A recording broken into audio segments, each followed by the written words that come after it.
UP विधानसभा चुनाव के घमासान के लिए सज गया है चुनाव का मैदान। भाजपा हो या सपा, बसपा हो या कांग्रेस, सबकी है तैयारी और सबके अपने अपने दावे। किसके हाथ लगेगी सत्ता और कौन होगा निराश, ये वक्त बताएगा। इस घमासान में हर दांव खेला जाएगा। नमस्कार, जन्मुखेंजी लाइव से सरोज सिन्हा। दर्शकों, विधानसभा चुनाव 2022 के इंटरव्यू स्पेशल में आपका स्वागत है। कांग्रेस महासचिव प्रियंका गांधी ने उत्तर प्रदेश विधानसभा चुनाव में 40% महिलाओं को टिकट देने का वादा निभाकर एक नई शुरुआत करने की कोशिश की है। इसी के तहत वाराणसी की 8 विधानसभा सीटों में से 3 पर महिलाओं को उम्मीदवार बनाया गया है, जिनमें से शहर दक्षिणी की सीट से कांग्रेस रिसर्च टीम के चेयरमैन गौरव कपूर की पत्नी आर्किटेक्ट मुदिता कपूर को भी टिकट मिला है। सेंट जॉन से प्रारंभिक शिक्षा प्राप्त करने वाली मुदिता अग्रवाल कपूर ने आगे की पढ़ाई दून स्कूल और दिल्ली में की है और 23 वर्षों से वे आर्किटेक्ट का काम कर रही हैं। लड़की हूँ, लड़ सकती हूँ नारे के साथ अग्रवाल और कपूर परिवार से जुड़ी मुदिता कपूर काशी की बेटी के रूप में नारी सशक्तिकरण अभियान में जुटी हुई हैं। उन्हें उम्मीद है कि वे शहर दक्षिण से जरूर सफलता हासिल करेंगी। तो आइए बात करते हैं मुदिता कपूर से। टिकट मिलने पर पार्टी में विरोध के सर उठे थे, आप क्या कहेंगे?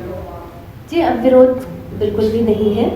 निर्वाचन आयोग की प्रक्रिया संपूर्ण हो चुकी है और कांग्रेस पार्टी का सारा सहयोग मेरे साथ है। हम लोग एकजुट होकर काम कर रहे हैं। शहर दक्षिणी भाजपा का मजबूत गढ़ है, कैसे हासिल करेंगी जीत? जी, हमारी नेता प्रियंका गांधी जी ने लड़की हूँ, लड़ सकती हूँ का जो महत्वपूर्ण मुद्दा उठाया है, उसमें आधी आबादी सम्मिलित है और इस आधी आबादी को किसी भी अन्य राजनीतिक पार्टी ने पहले इतनी महत्वता नहीं दी है जितनी कांग्रेस पार्टी दे रही है और मुझे उन सबका सहयोग मिलेगा शहर दक्षिणी में जीत हासिल करने में। चुनाव में आपके मुद्दे क्या होंगे? देखिए, शहर दक्षिणी की कुछ मूल समस्याएं हैं।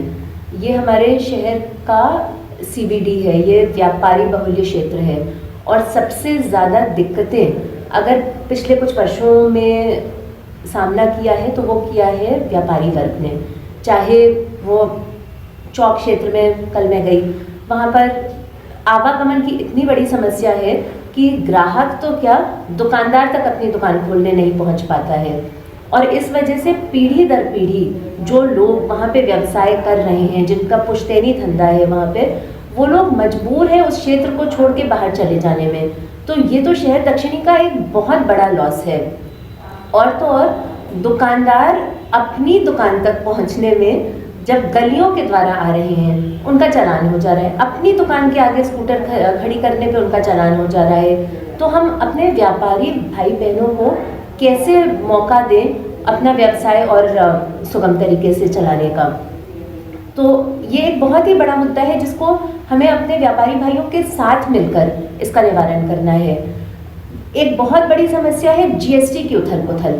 व्यापारी वर्ग हमारा एक बहुत ही ईमानदार वर्ग है, मेहनत से कमाई करके, निष्ठा से कमाई करके राष्ट्र निर्माण में टैक्स देकर सहयोग करता है। पर अब वो अपना धंधा चलाए कि सुबह एक संशोधन आया, शाम को दूसरा संशोधन आया, वो उसी में लपेट के उलझ के रह जाता है।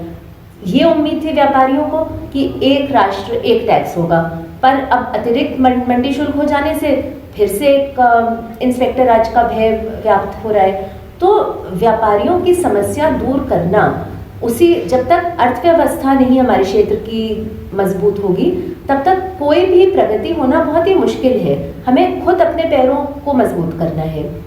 मेरा एक ये बहुत ही अहम, स्पेशली शहर दक्षिणी जो व्यापारी बहुल्य क्षेत्र है, उसके लिए एक बहुत ही बड़ा मुद्दा है। कल ही बैठक हुई है GST को लेकर। हमारे बुनकर भाई परेशान हैं, वस्त्र उद्योग ठप होने की कगार पे है। कल ही क्या बैठक की हुई है जिसमें GST पे डिस्कशन हुआ है और हमारे व्यापारी भाइयों ने प्रधानमंत्री और वित्त मंत्री जी को पत्र लिखने की बात की है कि कैसे इन जटिलताओं को सुगम बनाया जाए।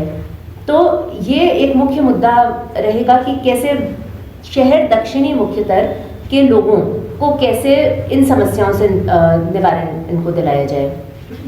प्राथमिकताएं क्या है? जी, कांग्रेस पार्टी की मुख्य प्राथमिकता इस चुनाव में महिला सशक्तिकरण की है। तो ये एक हमारा पार्टी की तरफ से मुख्य मुद्दा है। और इसमें हम महिलाओं को वो सारी सुविधाएं देना चाहते हैं जिससे कि वो शिक्षण में, व्यवसाय में और अपने पैरों पे खड़ा होने के लिए मजबूत हों। वो चाहे स्कूटी, टैबलेट लड़कियों के लिए, दक्षता विद्यालय, रोजगार में कुशल होने के लिए, विधवा पेंशन, आंगनबाड़ी और आशा बहुओं के लिए मासिक वेतन में इजाफा, या फिर नौकरियों में 40% के रिजर्वेशन की हम बात कर रहे हैं। तो इन सारी चीज़ों से एक तो हम महिलाओं को मजबूत बना रहे हैं, और दूसरी तरफ हमारी जो शहर दक्षिणी की मुख्य समस्याएं हैं, चाहे वो महंगाई से रिलेटेड हों या फिर मंदी और तालाबंदी से जो व्यापारियों को जो दिक्कतें हो रही हैं, और एक बहुत बड़ा मुद्दा है भागीदारी। जो वहाँ की लोकल नागरिक हैं, क्षेत्र के नागरिक हैं, उनके विकास के कार्यों में और किसी भी कार्य में उनकी भागीदारी सुरक्षित कराना। और जो धरोहर से परिपूर्ण हमारी काशी का एक हृदय है शहर दक्षिणी, तो उस धरोहर को संजो के रखना। आपको बहुत जगह चौड़ी सड़कें, बड़ी इमारतें आपको दुनिया में कहीं भी जाइएगा मिल जाएगा, पर काशी की गलियां तो एक अनूठी हमारी विरासत है, और इस विरासत को संजो कर अगर हम नहीं रखेंगे तो काशी का अस्तित्व तो धीरे धीरे सिमटता जाएगा। जीत का आधार क्या होगा? जी, हमारी जीत का आधार कर्म है। हम काशी एक धर्म की नगरी है, पर यह हमेशा कर्मठ लोगों की भी नगरी रही है। तो हमें धर्म के साथ साथ कर्म को प्राथमिकता देनी है कि कैसे हम अपने पैरों को मजबूत करें, और हम अर्थव्यवस्था को, व्यवसाय को, इन चीज़ों को मद्देनज़र रखते हुए कैसे अपने क्षेत्र से और जीविकोपार्जन कर सकें। तो हमें कर्म को लेके आगे चलना है, और इसी बेसिस पे हम आगे बढ़ेंगे और सफलता हासिल करेंगे। मोदी फैक्टर से मुकाबले के लिए क्या राहुल प्रियंका यहाँ आएंगे?